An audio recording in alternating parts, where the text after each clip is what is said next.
Halo, dulur Jawa Timur. Sore hari ini kita kembali dalam podcast Komisi C yang membahas tentang peningkatan pendapatan asli daerah di Provinsi Jawa Timur.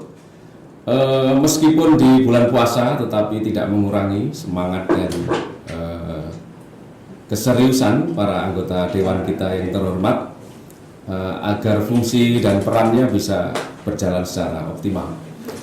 Saya Tripitono Adi Prabowo yang kedapuk menjadi host pada acara sore hari ini akan memandu diskusi. Namun sebelumnya perlu kami kenalkan satu persatu yang sudah hadir di ruangan ini. Yang pertama yang terhormat adalah Bapak Abdul Halim SHMH, Ketua Komisi C. Assalamualaikum, alhamdulillah sehat. Sehat. Yang kedua adalah Ketua Fraksi PKB juga anggota Komisi C, Gus Fauzan Fuadi. SIKOM MHP ya, S2-nya apa? MHP ya. Selanjutnya Ibu Hajah Agustin Poliana SHMH dari fraksi PDI Perjuangan. Kemudian ya sehat Ibu? Alhamdulillah sehat. Ya, kemudian dilanjutkan dengan Bapak Haji Rofik SHMH dari Partai Persatuan Pembangunan dan dari Dapil Tapal Kuda Bapak Muhammad Reno Zulkarnain SIP. Selamat sore. Waalaikumsalam Pak Reno. Tidak lupa juga di sisi kiri saya senior di DPRD Provinsi Jawa Timur membawa aspirasi di Dapil 7 ya Pak ya, Pacitan perbatasan dengan Jawa Tengah ini. Kami perkenalkan Bapak Suyatni Priyasmoro SHMH dari fraksi Nasdem.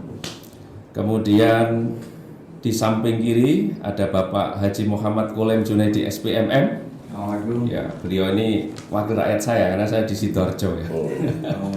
Kemudian yang terakhir yang tidak asing lagi bagi kita dan sesepuh di Jawa Timur, Bapak Dr. Andes Haji Kusnadi SHMSI.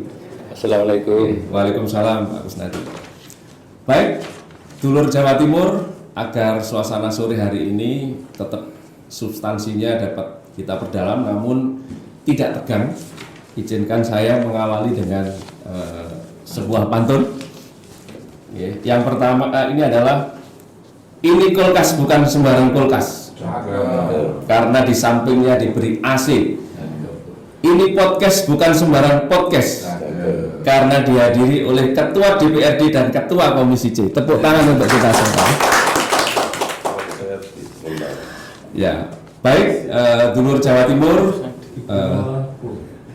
untuk mulai diskusi kita tahu bahwa Jawa Timur ini terkenal rajanya inovasi di sisi penerimaan pendapatan dari pajak maupun retribusi.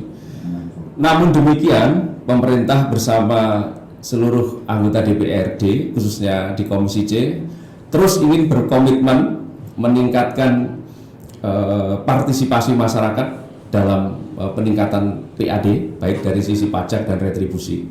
Tentu banyak sekali hambatan dan tantangan yang ada di sana. Nah, hari ini akan kita dengarkan perspektif dari anggota dewan yang kita banggakan, bagaimana kira-kira Jawa Timur tidak hanya terus meningkat tapi harus syukur-syukur menjadi yang pertama di Indonesia.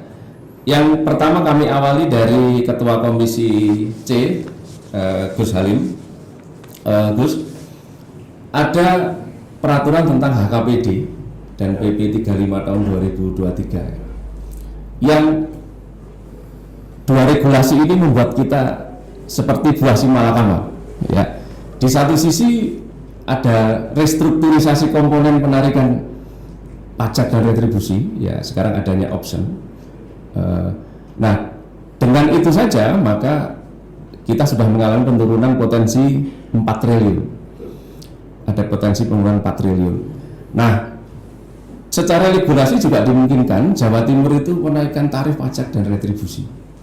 Tetapi undang-undang dan regulasi tersebut silahkan disesuaikan, tetapi jangan memberatkan masyarakat.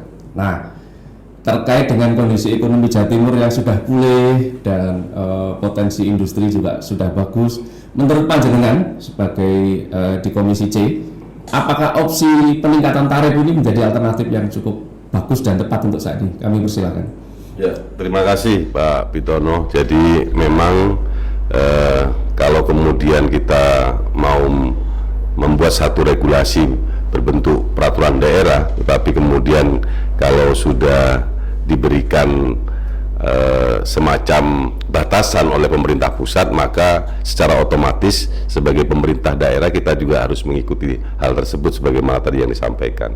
Nah, inovasi apa yang kemudian harus dilakukan oleh pemerintah Provinsi Jawa Timur secara regulatif? Sebetulnya kita sudah membahas dan mengesahkan Perda nomor 8 tentang pajak dan retribusi daerah. Ini salah satu komponen normatif yang kemudian membuat pemerintah Provinsi Jawa Timur untuk mampu meningkatkan pendapatan. Bagaimana kemudian HKPD itu mereduksi hampir 4 triliun lebih karena pembagian untuk kabupaten kota yang akhirnya membuat kita harus memperbaiki struktur fiskal di Provinsi Jawa Timur. Nah, yang kedua menurut saya beberapa waktu yang lalu ada diskusi yang menarik yang dicetuskan oleh salah satu dinas di Provinsi Jawa Timur, di mana itu dalam rangka untuk mengambil alih, sebetulnya bukan mengambil alih ya, karena memang Undang-Undang 23 2014 tentang pemerintahan daerah yang memang mengamanahkan kepada pemerintah Provinsi Jawa Timur atau pemerintah provinsi bahwa kewenangan 0 sampai 12 mil laut itu adalah kewenangan pemerintah provinsi ya. Nah, dari sini kemudian salah satu dinas di Provinsi Jawa Timur itu akan mencoba untuk melakukan sebuah regulasi agar supaya ada pendapatan yang masuk melalui retribusi yang akan didapatkan, yakni kalau sekarang ini kan penggunaan lahan 0 sampai 12 mil itu masuk ke pemerintah pusat melalui penerimaan pajak, bukan penerimaan negara, bukan pajak, PNBP. Nah, ini yang kemudian sebetulnya bertabrakan dengan Undang-Undang 23 2014. Nah, inovasi-inovasi ini memang masih dikomunikasikan dengan seluruh pemerintah provinsi se-Indonesia, kemudian dikoordinasikan dengan Kementerian Kelautan dan Kementerian Dalam Negeri agar supaya dengan konsekuensi berlakunya Undang-Undang 1 tahun 2022 tentang HKPD ini mampu pemerintah daerah mampu memiliki satu sumber baru untuk menutupi reduksi fiskal yang kemudian terjadi di masing-masing pemerintah tingkat provinsi. Demikian, Bung. Artinya opsi peningkatan tarif itu dimungkinkan ya? Dimungkinkan, tetapi kemudian memang ada batasannya. Dan ini memang harus melibatkan semua komponen ya, terutama masyarakat ya. Jangan sampai kemudian yang dianggap membebani masyarakat itu ternyata ketika kita memaksa, maka kemudian masyarakat nanti protesnya juga ke kita semua lah. Ini yang bikin tidak kondusif, Pak Pitono. Ya, terima kasih Gus Halim atas opininya. Selanjutnya kepada Gus Fauzan Fuadi. Ya. Ada catatan bahwa ada cukup banyak perangkat daerah yang menjadi pemungut pajak maupun retribusi. Nah, salah satu unsurnya kan pemanfaatan barang milik daerah. Tetapi ada catatan juga yang menyatakan bahwa barang milik daerah di perangkat daerah, baik yang ada di lingkup provinsi maupun di kabupaten kota itu karena tidak konsultasi ke provinsi itu, biasanya disewakan aja ke pihak swasta yang harganya mungkin tidak standar. Tidak standar artinya rendah. Bahkan ada beberapa samsat yang justru menguatkan gedung besarnya untuk mantenan, tapi lupa fungsi pelayanan terhadap pajak ini. Nah, menurut panjenengan apa yang harus dilakukan agar koordinasi antara Bapenda Provinsi Jawa Timur dengan Samsat beserta seluruh perangkat daerah pemungut ini bisa berjalan dengan baik, yang tujuan akhirnya sama, yaitu peningkatan pajak dan retribusi daerah? Kami persilakan. Ya, terima kasih.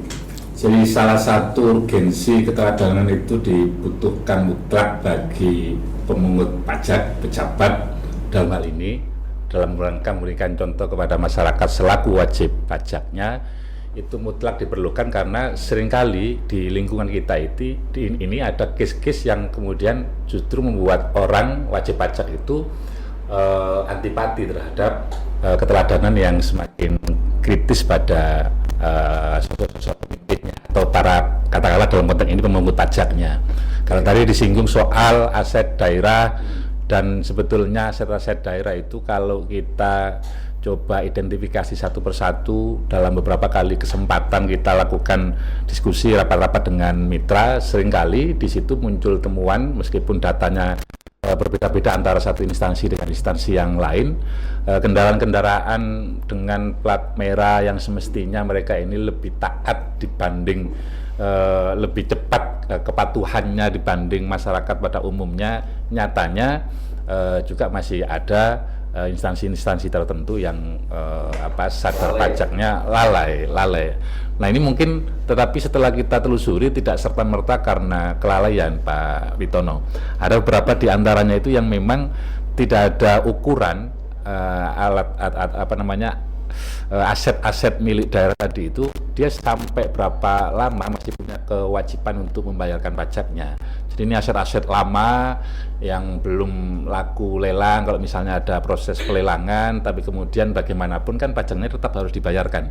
Sementara dia sesuatu yang tidak produktif lagi untuk digunakan, sehingga ya menjadi beban, menjadi catatan. Perlu ada goodwill ya dari pemerintah. Harus ada goodwill, ada keteladanan, ada sesuatu yang bisa dilihat lah dari masyarakat itu, dari pemimpin ya, dari pemungut pajak itu. Orang bijak taat pajak saja tidak cukup ya, tanpa keteladanan yang kuat dari saya rasa tidak cukup ya.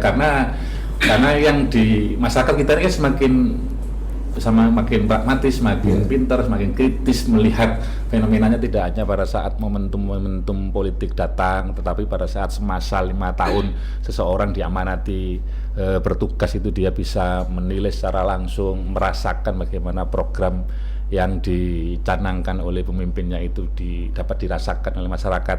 Sehingga kalau tadi goal dari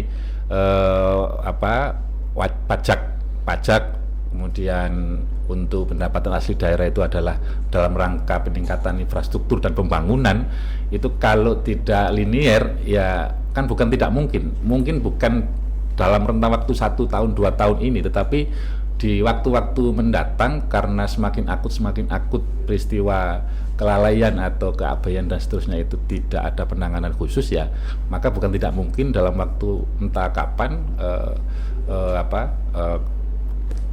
kemarahan orang itu kemudian dia sampai boikot terhadap pajak misalnya, kan sangat dimungkinkan itu.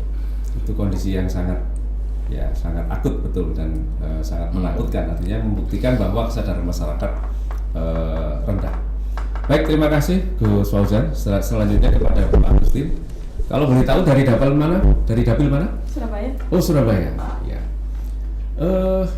Ini Bu, ada kebijakan teknis di tiap samsat itu yang melakukan operasi gabungan, turun langsung ke lapangan dengan mengajak Disub, Polres, kemudian Jasara Harja dan Bapenda. Waktu saya tanya ke salah satu kepala samsat, mengatakan ada 2 tujuan. Yang pertama mengedukasi masyarakat, karena masyarakat seperti disampaikan Gus Fauzan kadang lupa ya, kadang lalai dan banyak alasan. Yang kedua memberi kesempatan untuk langsung jemput bola, karena bersamaan dengan opgab itu bisa dilakukan pembayaran.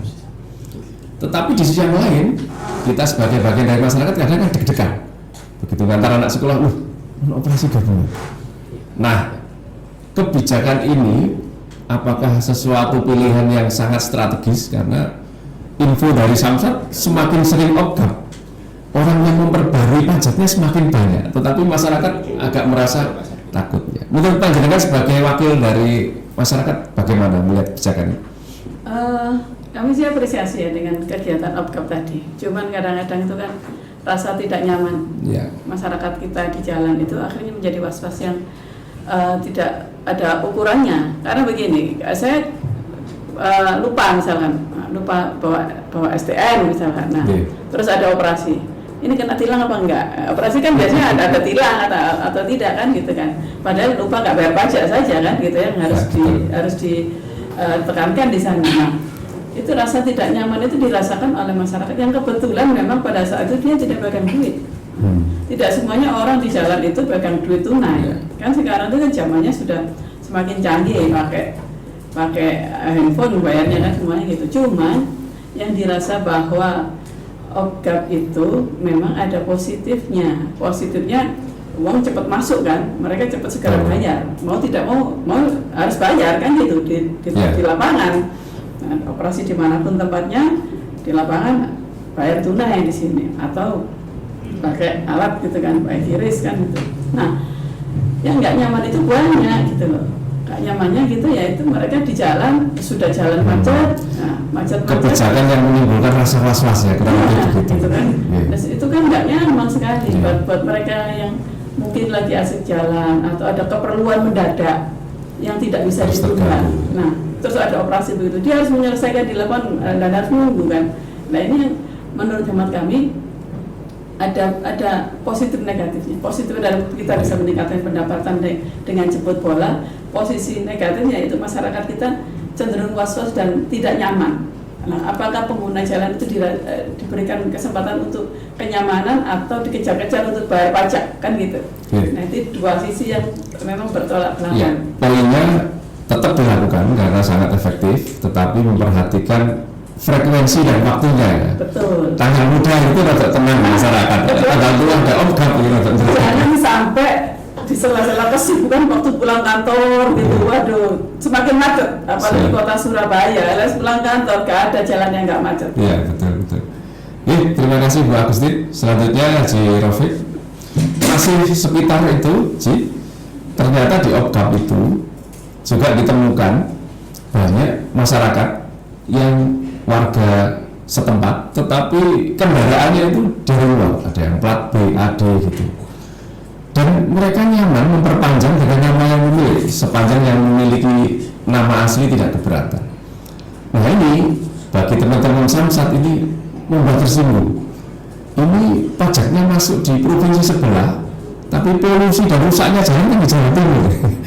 Gimana Ji? Ini masih cukup banyak kasus seperti ini di Jawa Timur. Menurut panjenengan sebagai wakil rakyat, bagaimana mengatasi ini dengan membangun kesadaran masyarakat? Oke, terima kasih. Begini, kalau saya bisa sampaikan, apapun pajak ini adalah PAD, aset yang bergerak di negara ini, di pemerintah ini. Terkait dengan tadi pembayaran pajak dari luar kita yang tidak beruntung ya, itu apapun untuk kepentingan negara. Alangkah baiknya kalau memang dibuat aturan-aturan sehingga bagaimana bentuknya yang mengatur nanti antara Samsat atau dengan pemerintah daerah atau dengan siapa yang bisa saling diuntungkan, karena pajak ini adalah aset yang bergerak, yang memang kenapa tidak bergerak, tidak menentu. Kalau di zaman penjajahan Belanda aset itu upeti. Kalau hari ini yang namanya pajak itu sawahnya pemerintah daerah. Aset artinya keuntungan pendapatan asli daerah. Jadi memang harus berimbang, mau di rakyat dibuat agar bayar pajak, tapi di sisi lain pemerintah memang harus berimbang bagaimana memakmurkan. Karena tadi kami sampaikan pembayaran pajak mulai dari lalai, tidak mau bayar, atau memang yang akan dibayarkan pas-pasan. Itu artinya lagi-lagi tanggung jawab kita, tanggung jawab pemerintah. Pemerintah agar berimbang, naik pajak, nekan bagaimana bisa bayar, tapi bagaimana juga bisa memakmurkan agar bisa bayar pajak. Lah ada yang dibayarkan apa gitu ya. Mungkin itu. Penguatan sosialisasi dan edukasi Pak ya, berarti kepada seluruh masyarakat di semua level ya, baik yang di perkotaan maupun di perdesaan. Terima kasih. Selanjutnya kepada Mas Rino. Sesuai tema hari ini Mas Rino, jadi Jawa Timur itu ada satu permasalahan bangunan yang kurang lebih 20 tahun terakhir ini belum terpecahkan, yaitu kesenjangan pendapatan antar wilayah, kesenjangan spasial. Itu yang menjadi latar belakang kenapa sudah ada indeks Gini di Jawa Timur masih ada indikator indeks TIL. Karena kalau Gini itu kan hanya menghitung kesenjangan antar pendapatan kelompok masyarakat, tapi kalau til bisa dilihat lokasinya. Nah, padahal untuk mengurangi itu harus didukung oleh konektivitas yang tinggi, sehingga di visi misi Bu Gubernur ada sekarang PJ Gubernur ya, ada konektivitas. Butuh infrastruktur dan butuh dana yang besar. Di selatan kontribusi terhadap PDRB cuma 11%, sisanya di tengah dan utara. Nah, menurut panjenengan bagaimana meminit anggaran ini terkait dengan fungsi DPRD supaya PAD yang kita dapatkan dengan susah ini kemudian bisa menjawab persoalan dasar pemerintah Provinsi Jawa Timur, yaitu kesenjangan antar wilayah. Kami persilakan. Terima kasih Mas Pitono. Jadi paling tidak memang yang dicanangkan Bu Kofifa insya Allah dilanjutkan sama Pak PJ, Pak Adi Karyono. Memang bukan dilema ya Mas Pitono ya, tapi tidak mungkin Jawa Timur meninggalkan daerah-daerah terpencil. Tidak mungkin pembangunan tidak merata. Bahwa sekarang ada kekurangan di sisi PAD, saya yakin nanti akan kembali tentunya bersama teman-teman pasti ngomongnya skala prioritas.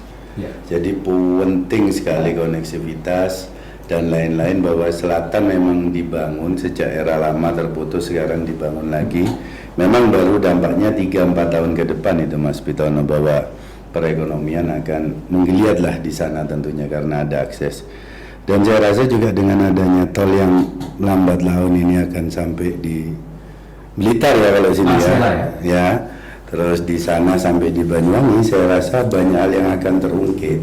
Jadi tidak hanya hidup besar di Surabaya, Sidoarjo, Mojokerto, Gresik, Lamongan, tapi mudah-mudahan bisa agak bergeser lah. Harapan besarnya sih di Madura juga bisa lah itu. Karena kita sudah punya Suramadu, saya tidak tahu ada banyak yang dari Dapil Madura. Kalau bisa geser, kalau bisa geser ke situ, industri luar biasa. Itu Mas Pitono. Siap, artinya belanja harus selektif mungkin agar prioritas itu betul-betul tertangani. Nah, kaitannya dengan kesadaran masyarakat tentang pembayaran pajak. Ini kan selama ini kalau pajak kan masyarakat mengeluarkan sejumlah uang, hasilnya tidak bisa langsung dilihat, beda dengan retribusi. Perlukah sekarang, misal kalau dulu kan orang bijak taat pajak itu aja harus berubah jadinya. Orang bijak bayar pajak kan. Nah, atau orang selatan jika ingin maju bayar pajak supaya jalannya ini dibangun gitu ya. Betul. Saya pikir perlu penyadaran begitu. Baik, terima kasih Pak Reno. Selanjutnya kepada Haji Kusnadi. Bapak, mungkin bisa disampaikan secara umum bahwa keuangan daerah itu kan orientasi utamanya kemandirian fiskal. Kemandirian fiskal itu ciri dasarnya proporsi PAD terhadap belanja atau terhadap pendapatan.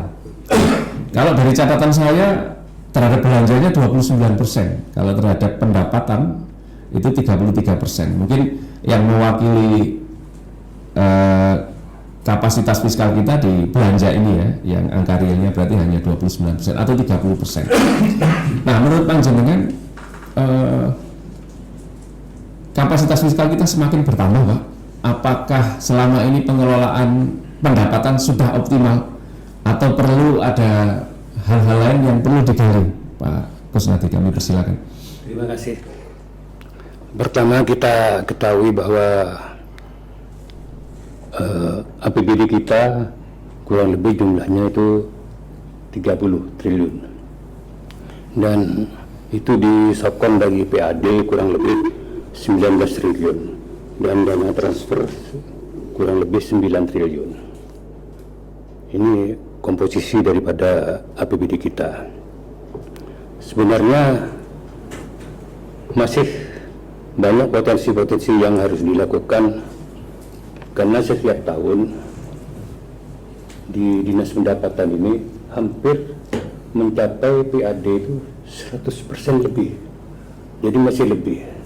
Jadi hemat saya yang harus dikembangkan itu adalah bagaimana menetapkan target yang optimis, bukan target yang pesimis, bukan.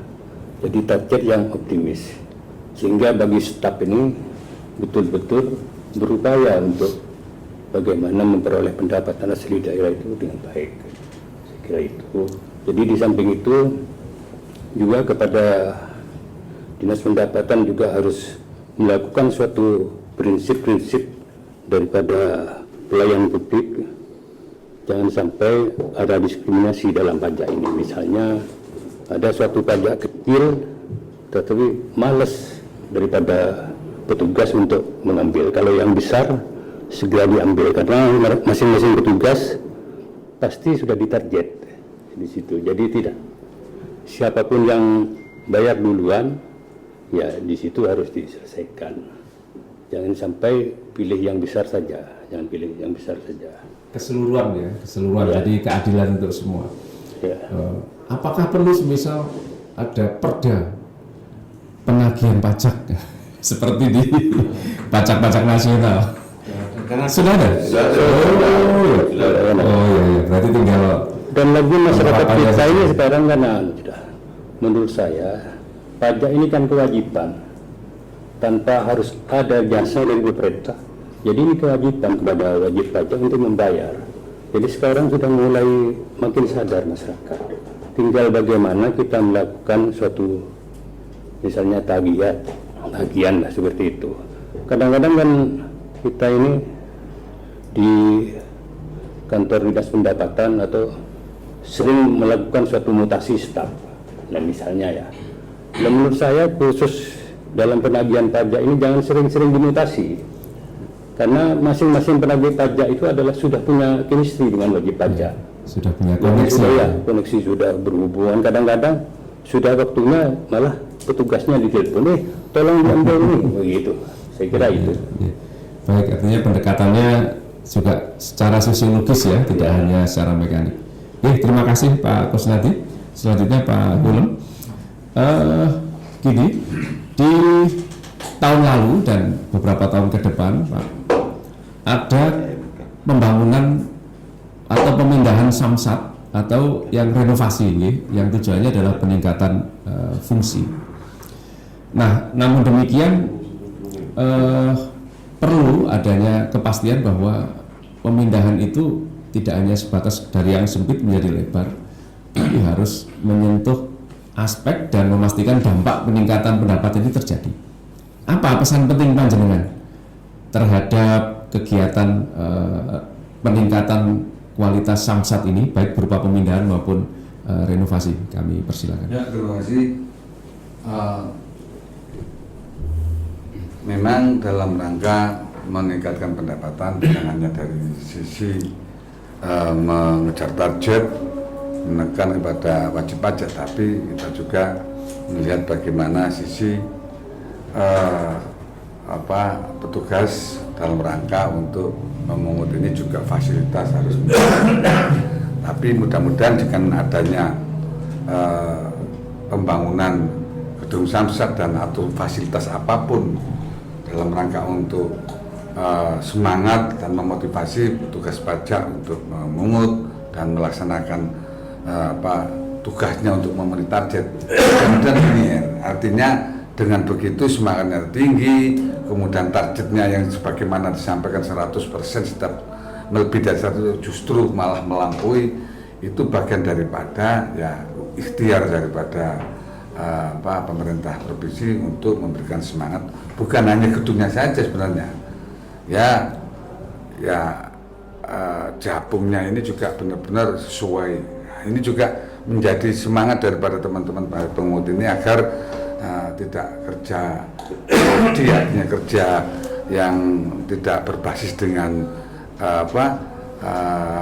dengan honor, tapi benar-benar itu dilakukan. Dan ini juga ya maaf, kejadian yang sempat terjadi di berita itu juga sangat menyakitkan dan memprihatinkan.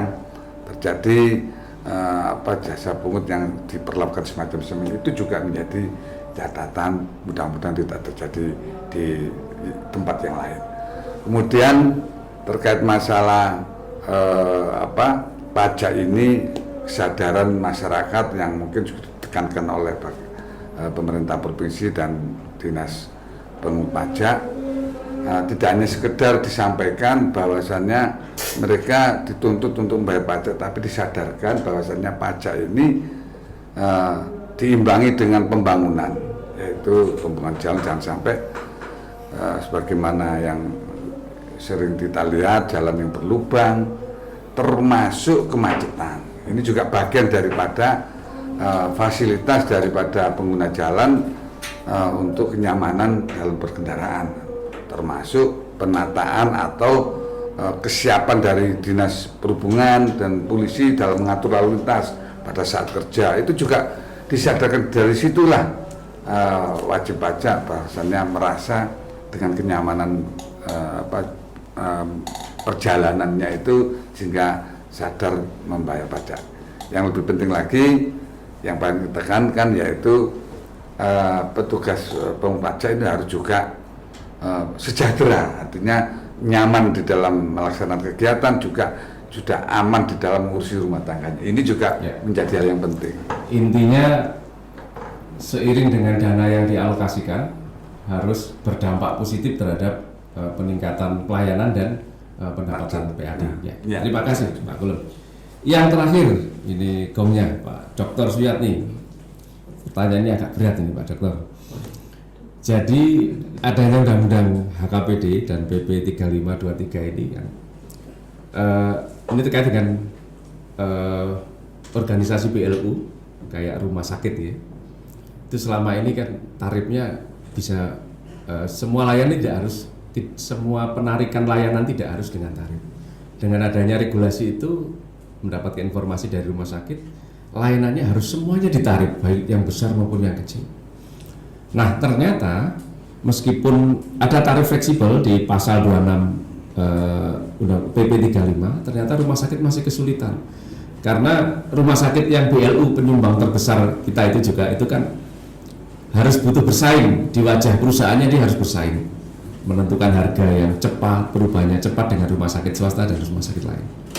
Nah, adanya regulasi yang membuat tarif strict harus diperdakan yang sulit dirubah itu nampaknya menyulitkan rumah sakit dalam bersaing dan dalam memanage rumah sakit sebagai sebuah perusahaan swasta. Menurut panjenengan, Jawa Timur ini kan rajanya terobosan ya. Terobosan apa yang bisa dilakukan diskresi-diskresi agar permasalahan itu bisa diatasi? Kami persilakan. Pertanyaan berat betul ini. Ini komisi teknisnya di komisi soal rumah sakit secara bisnis. Tapi saya mau merespon ya secara polisi bahwa memang ketentuan di aturannya sendiri bahwa rumah sakit ini punya pemerintah ini terutama harus ada tarif. Kalau yang fleksibel biasanya dalam membuat peraturan itu diletakkan di dalam, ini soal teknis ya Pak maksudnya, dari sisi teknisnya bahwa tarif itu biasanya di lampiran apa yang sifatnya nanti peraturan gubernur yang sewaktu-waktu sebenarnya bisa diselesaikan dengan mudah, tidak harus mengganti perda induknya. Jadi kalau sepanjang dari sisi teknisnya seperti itu mau dirubah 6 bulan, 4 bulan, 5 bulan, terserah sebenarnya, fleksibel, tinggal soal penataan di tata aturannya ya, sistematika peraturannya. Nah, bahwa sekarang ini ada keluhan dari rumah sakit, ya mungkin pada ya selamanya kira-kira begitu Pak Pintono, karena rakyat maunya murah, kan begitu ya. Terus rumah sakit ngomongnya kurang, tarif itu kecil. Lah dari sisi orang sakit ini saya sesungguhnya tidak terlalu pro juga ke rumah sakit, tapi ya sudahlah.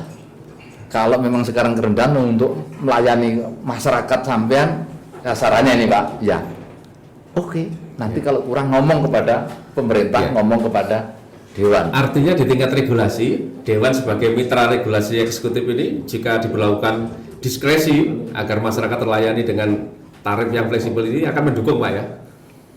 Maksud saya gini, kalau sekarang ini dianggap tarif yang ada ini masih terlalu rendah menurut rumah sakit. Kalau saya, ya keadaan ekonomi dan masyarakat memang seperti itu, ya nggak apa-apa rendah. Kalau nanti kurang tekor, udah ngomong saja kepada pemerintah dan DPRD. Tapi yang penting pelayanannya tetap bagus. Yang penting juga pelayanan kualitas ini tadi tidak juga mengurangi itu tarif. Itu apa? Intinya sebenarnya bisa kok didiskusikan setiap saat dengan pemerintah maupun DPRD kalau perkara tarif itu tadi. Nah, jangan rumah sakit juga tuntutannya tinggi, karena intinya sebenarnya untuk apa rumah sakit ini? Intinya kan melayani untuk masyarakat, Pak. Intinya bukan untuk bisnis juga. Kalau rumah sakitnya pemerintah, bahwa kurang minta ya pemerintah. Saya tidak setuju kalau tarifnya juga terlalu tinggi untuk rumah sakit. Intinya itu, Pak. Demi mengejar keuntungan dan persaingan, pas lagi rame-ramenya jantung naik, tidak setuju ya. Tetap itu fungsinya rumah sakit swasta, biarlah swasta nanti yang punya uang ke sana. Kalau punya pemerintah, kalau bisa murah Pak, bila perlu murah. Memang tujuannya rumah sakit didirikan untuk kemudahan dan kemurahan rakyat kok, kira-kira kan begitu. Tapi tidak boleh rugi. Betul. Nah, itu Pak. Oke, terima kasih Pak Suyatni. Bapak dan Ibu, dengan demikian sudah berakhir podcast kita sore ini. Namun demikian, saya minta satu kali lagi penutup untuk closing statement, monggo, terkait dengan sari dari diskusi kita hari ini sampaikan oleh Bapak Ketua Dewan atau Ketua Komisi. Gus Salim, kami silakan. Bagus. Ya, terima kasih.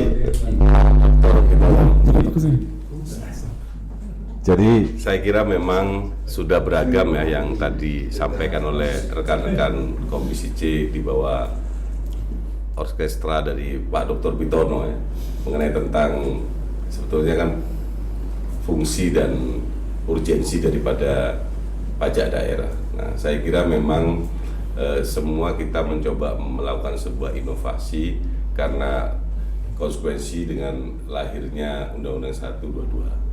Nah, oleh karenanya saya kira kita tidak perlu berkecil hati, kita dorong semua OPD yang ada di pemerintah atau yang ada di dalam lingkungan pemerintah Provinsi Jawa Timur untuk selalu melakukan inovasi-inovasi baru, sehingga kemudian yang ujungnya tentu adalah dalam rangka meningkatkan pendapatan asli daerah Provinsi Jawa Timur selama tidak menabrak regulasi di atasnya. Saya kira kita diperbolehkan dan disahkan untuk melakukan gagasan dan terobosan untuk mendapatkan tambahan PAD, Pak Bitono.